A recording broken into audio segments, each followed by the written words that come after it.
The Road to the Wilderness, Part 19, by random appellation 468.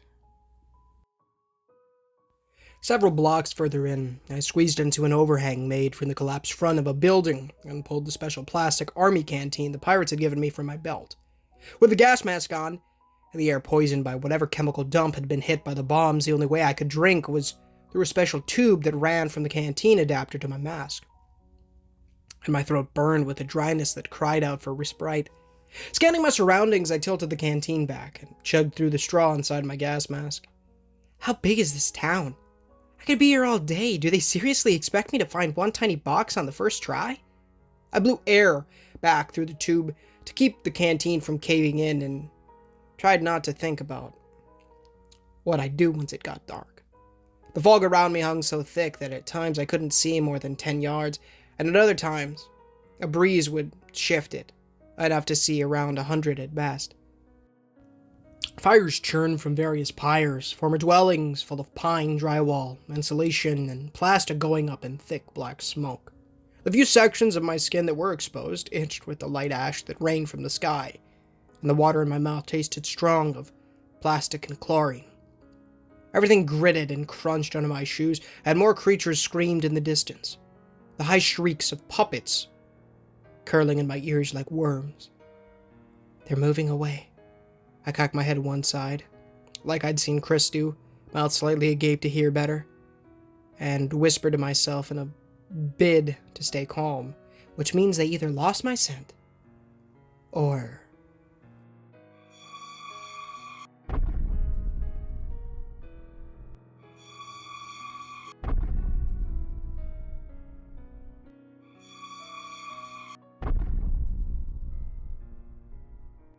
Pebbles and bits of crumbled asphalt rattled on the ground beside me, and the vibrations rippled through my legs to flare inside my mind with alarm.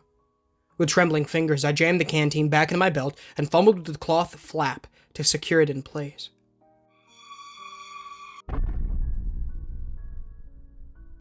My chest tightened, and I dove onto my belly to crawl beneath a fallen roof beam, squeezing like a bug deeper into the ruin.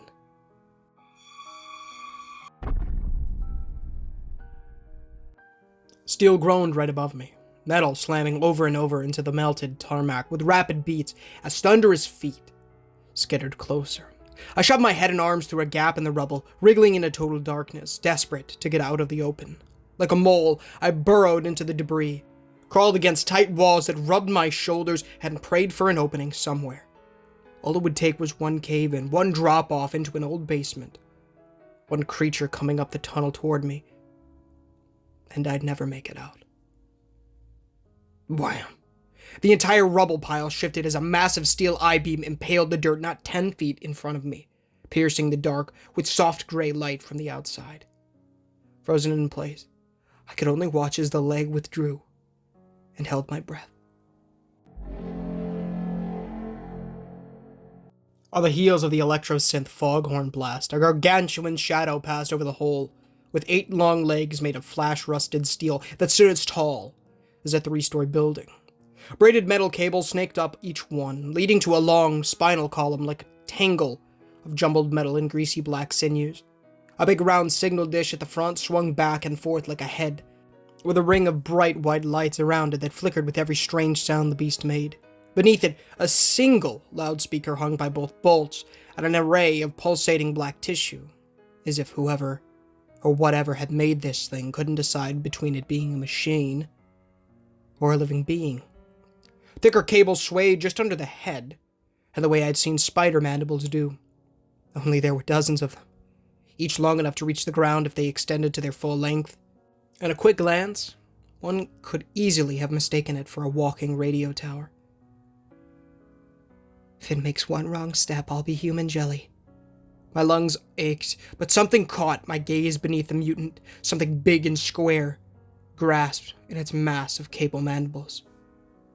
A truck. The Humvee swung along, dented, charred, and broken in the grasp of the Echo Spider. All its tires flat, the bulletproof glass smeared from the heat of the missiles. I couldn't see inside it for the soot on the glass, but I figured there couldn't be a living soul left. After all, how long would someone last, trapped inside that thing with no food or water, the outside air poisoned, unable to escape after the bombs fell? Yet, the enormous insectoid being still carried it along, like a bird with a bundle of twigs in its beak. And that jarred something loose in my mind. It's collecting metal. Watching it go, my fear slipped away a little, and a timid curiosity took hold. The spider hadn't seen me, or I'd be dead already. If it truly was collecting scrap, like the ones in the northern junkyard that had given our mechanics so much trouble, then maybe, just maybe, it had accidentally scooped up a small black box. My gut begged me to stay hidden in the claustrophobic burrow under the rubble, but in my mind I knew there was only one way to find out for sure. As soon as the echo spider passed on the next block, I clawed my way up through the hole its leg had made in the debris, into the gray light of Collinswood. I could still see the huge creature from a distance, but it moved fast enough that I couldn't wait, or the fog would swallow it up. Once I jerked myself free from the last desperate grasps of the broken wood and shattered cinder block, I skidded down the heap to the street, and jogged after the beast. Had anyone told me a week ago that I would be chasing some giant mechanical spider through a ruined city, I would have laughed in their face. Now I fell into my jog, eyes switching back and forth between my quarry and the ruins around me. My snug home in Louisville, the furthest thing from my mind. No doubt there were few creatures here big enough to challenge the echo spiders, so they didn't care who or what they walked over. But I couldn't be so careless. One wrong step, whether too close or too far behind, and I could risk losing the mutant. Or worse, running face first into one of its steel legs. However, if I rounded the bend and found myself in the midst of more puppets, or God forbid, birch crawlers, I'd be dead in a heartbeat. Onward we went, the unsuspecting iron bug and I, its feet screech-thumping, mine crunching over loose stones and charred wood. At Block 6, my lungs began to ache, and I remembered how little I'd had to eat since leaving the Harper's Vengeance. Despite my water break earlier, dryness crept back into my throat, and a painful stitch cramped in my side. I had a harder and harder time keeping my footfalls soft on the wrinkled pavement. I'd almost turned my ankle in exhaustion 3 times. Bright white light slashed through the fog just in front of me, and I stumbled over my feet, skidding to a stop just inside a nearby doorway that hadn't collapsed. My heart raced, and I poked my head out the moment the light slid by. Oh, Hannah, what have you gotten yourself into? As near as I could guess, the ruin across the street had once been a school, built from red brick, at least 2 stories tall. The bombs had smashed its upper floors like a Lego set under a bulldozer, with only the 4 corners of the building left standing, along with 2 rectangular concrete shafts in the center, likely for either stairs or an elevator system. Crumpled brick had been shoved to the outside of the building in a ring of orange-colored rocks, and the various holes, alcoves, and destroyed sections of the second story had been filled with all kinds of scrap metal. Bent sheet steel roofing, rusted iron street lamps, and entire cars were jumbled together, and a huge mound. Everything held together by gooey strands of a strange black substance that looked eerily familiar. Just like the brain shredder. I swallowed to keep my stomach from rising in revulsion. Meat. The spiders were holding their nest in place with the same material that glued them together. Long, ebony tendrils of living, mutated flesh. In spite of the walls of goo, I could see them inside. 4 huge metal insects scuttling back and forth with clicks and chatters that sent shivers down my spine. And some of the swollen sections of black seemed to move on their own, like nightmarish pimples ready to burst with rot. Flattening myself back inside the doorway, I bit my lip to keep down a whimper and shook my head at myself. I couldn't do this. I couldn't go in there. After all, who was I kidding? I wasn't some batting ranger. I was the skinny girl who got knocked out during gym class by a Rouge football throw, and everyone had laughed. I was the quiet one who sat in the 3rd row and watched Kelsey Dunmar get asked out by Robert McPherson, because I never worked up the courage to speak to Robert at all. I was the nameless kid who held the camera for Matt and Carla because thousands of subscribers would have found me too boring to watch instead. Almost everything that I'd survived so far had been by sheer dumb luck, not through skill or bravery. I couldn't find the stupid box, not with all those spiders in there. It was impossible. Tears brimmed at my eyes as I slid to the ground, pulled my knees to my chest, and sniffled under my gas mask. There's nothing wrong with being scared. Jamie's voice called through my tangled thoughts in an encouraging whisper, her faith in me unwavering as it had been from the start. Never assumed I can't be beaten. Chris's warm smile floated over my mind's eye, and deep inside a little flame ignited in my chest. A longing to see him again, a burning need, a pull like gravity. I blinked at my tears and took a deep breath. My legs stretched, the calves pushed me back onto my feet, and calm smoothed over my frazzled nerves. Red lights and low voices. With one finger, I switched off the safety on my Type 9. That's the name of the game.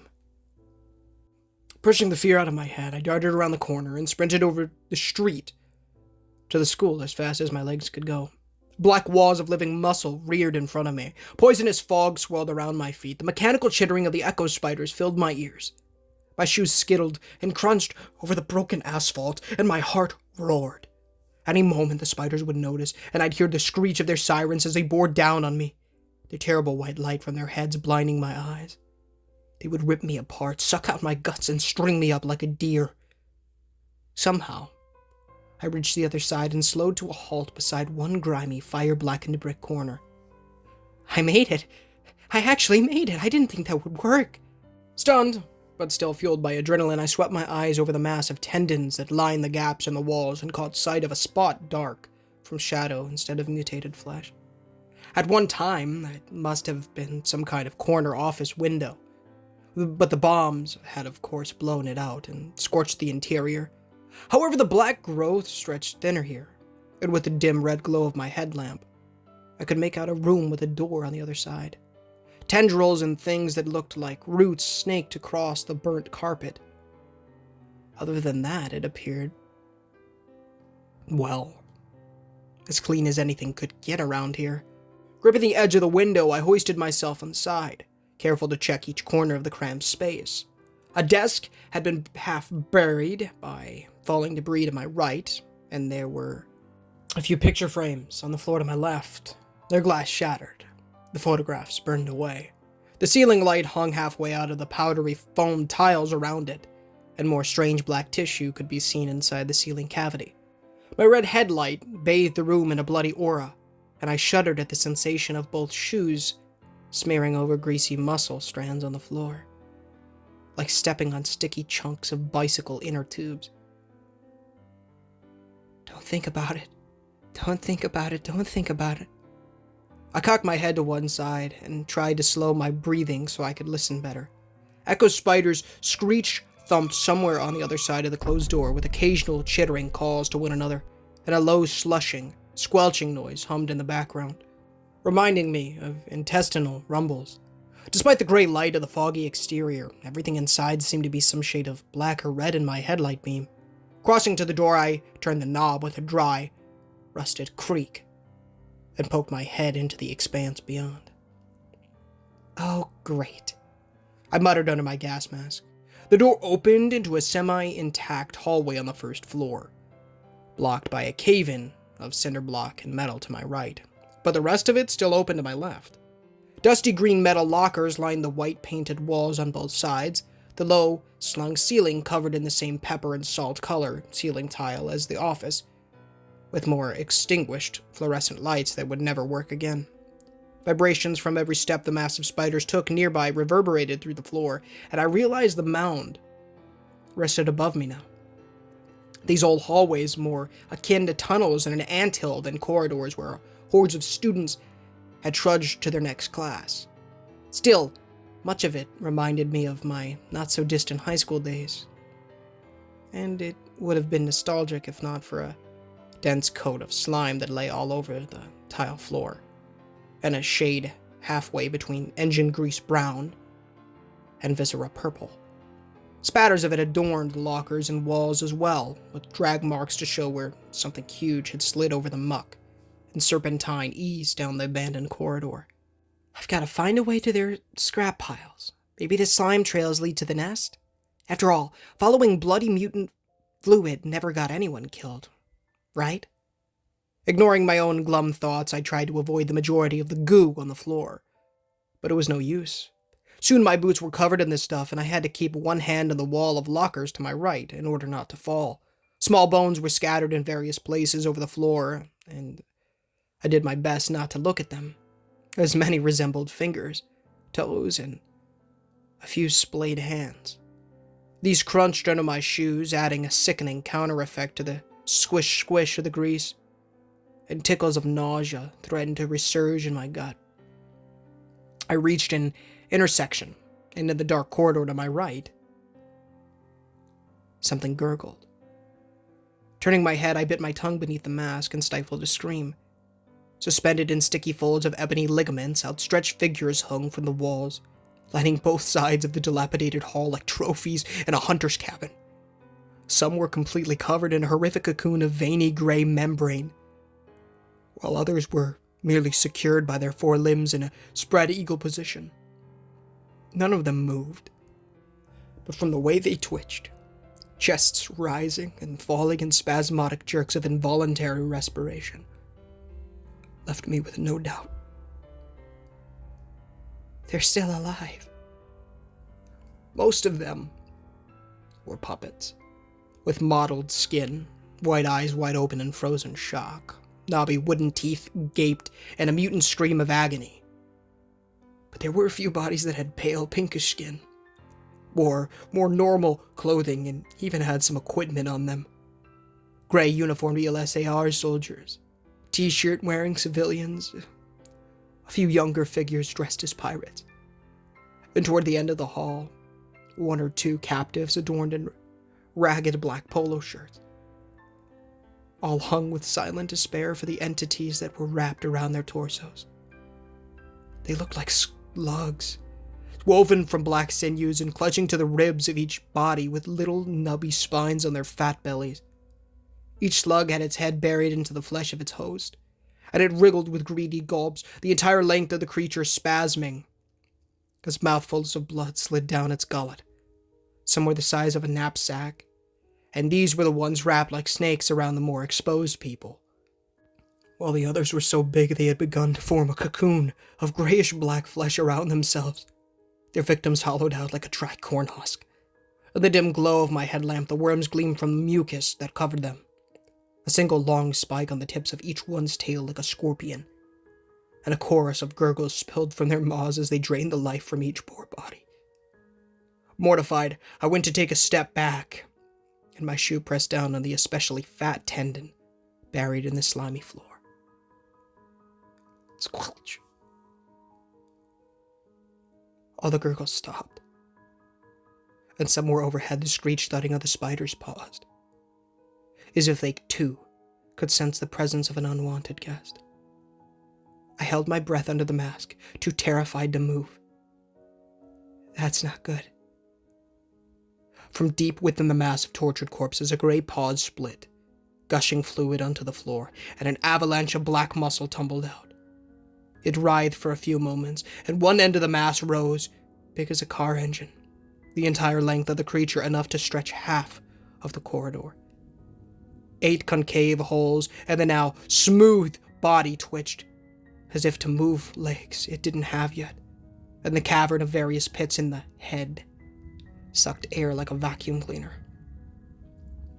It swayed back and forth, tasting the air, and my mind reeled.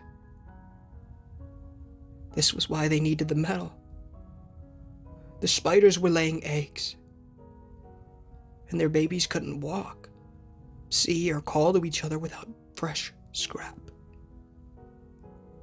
Slosh. And a spasmic, knee-jerk style reaction. The enormous echo pupae slid down the hall toward me, slithering in between the mass of hanging bodies and fellow larvae, intent on making its first live kill. Hey guys, thank you so much for watching today's story, or listening rather. If you did enjoy, please feel free to leave a like, as it does help the channel enormously and does get the gospel into people's feet, as well as please consider subscribing, as we are trying to hit 1,000 subs by the end of the year. It would be a massive blessing from the Lord if you guys did so. Of course, thank you guys so much for everything. Thank you, Lord, for the support, as well as y'all. If you haven't done so already, $1 million question on screen right now, and the description, pin comment. Read that bad boy. It'll teach you how to go to heaven by first repenting of your sins and trusting in the good Lord Jesus Christ with all your heart, mind, soul, and strength, and then building that relationship with God by reading the Holy Bible daily, pray daily, and evangelize to people. Great stuff. Of course, I want to see you in heaven. I hear about you now. Amen. So please make that choice. I truly would appreciate it. At least give it a read. You know, I would appreciate it. Anyways, join the Discord. Love to talk to you guys there. We love Discord. Discord's great. I really need to do a lot of editing on the Discord, honestly. I've thought about that. Anyways, Discord is great. Regardless of if it needs editing or not. But yeah, it's amazing. And I really would appreciate it if you guys joined that. Link is, of course, in the description, as well as the author of today's story, Random Appellation 468. His wonderful, wonderful stories are there. You know, the original story link, crack my knuckle there, as well as his Reddit page are in the description.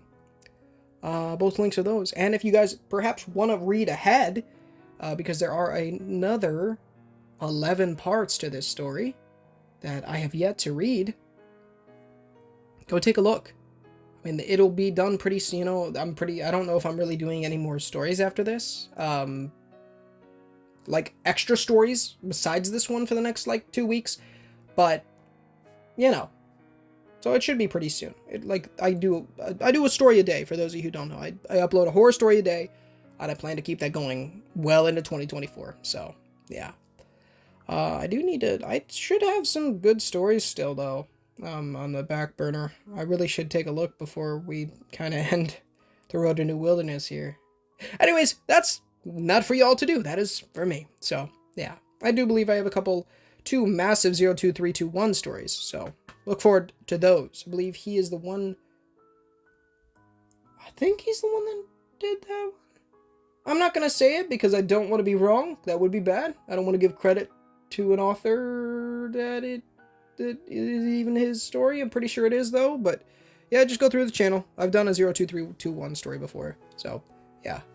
Of course, I've done plenty of Random Appellation 468 story. And we're going to be continuing the road to New Wilderness.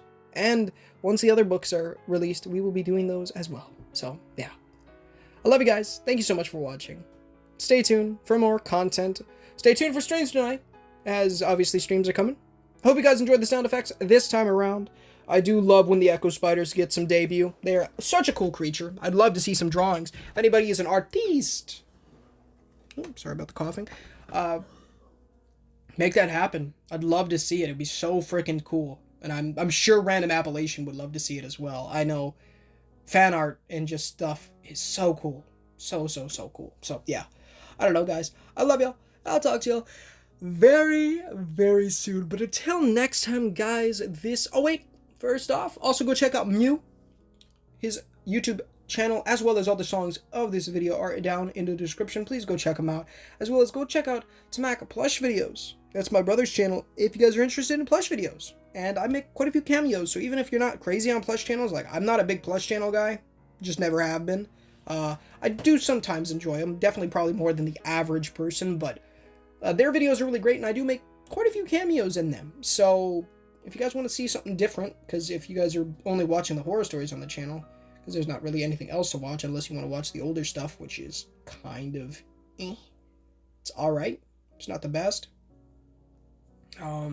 Not up to quality like this, I can tell you that much. But yeah. This stuff's good. These horror stories, I'm very happy with them. Some more than others. Obviously. I think that just goes to show. But they're pretty good. I'm really happy with them. I'm really happy the way they all turn out. So I love you guys. Thank you guys so much for watching. I'll see y'all in the next one. But until next time, guys, this is Ninja Gamer signing off.